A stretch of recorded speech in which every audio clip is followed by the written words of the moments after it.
शेतकरी बंधूंना नमस्कार। तर पावडर फॉर्ममध्ये असलेले आपल्याला एक प्रॉब्लेम येते की पावडर फॉर्ममधलेले बुरशीनाशक लवकर पाण्यामध्ये विरघळत नाहीत, तर त्याचं मिश्रण होत नाही। त्यासाठी आपण एक प्रात्यक्षिक स्वरूपात तुमच्यासाठी एक डेमो घेतलेला आहे। हे बघा, आता यामध्ये आपण पावडर स्वरूपात बुरशीनाशक टाकलेलं आहे आणि दुसऱ्या याच्यात पण सेम तशाच प्रकारे टाकणार आहे। हे बघा, याच्यात पण टाकलेलं आहे आपण।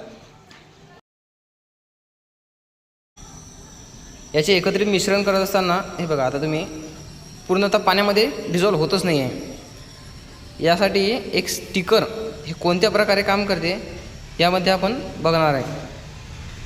तर एका स्टिकरचा फायदा काय असतो, फक्त पाण्यापासून वाचण्यासाठी नाही तर औषधाचे मिश्रण व्यवस्थित होण्यासाठी। हे बघा, आता याच्यात आपण फक्त थोड्या तरी प्रमाणात एक स्टिकर टाकणार आहे।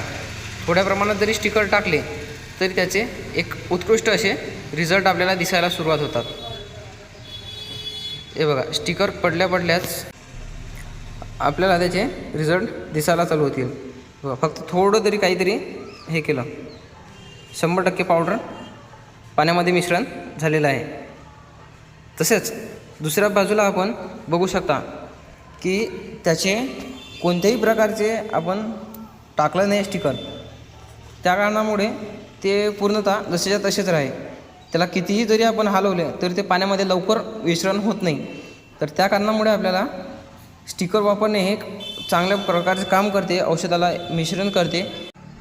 याकरता आपण स्टिकर घेणे हे चांगल्या प्रकारचे काम करण्यासाठी अत्यंत आवश्यक असते। त्यासाठी आपण कोणत्याही चांगल्या कंपनीचे स्टिकर घेऊ शकता। माहिती कशी वाटली कमेंटमध्ये नक्की सांगा। धन्यवाद।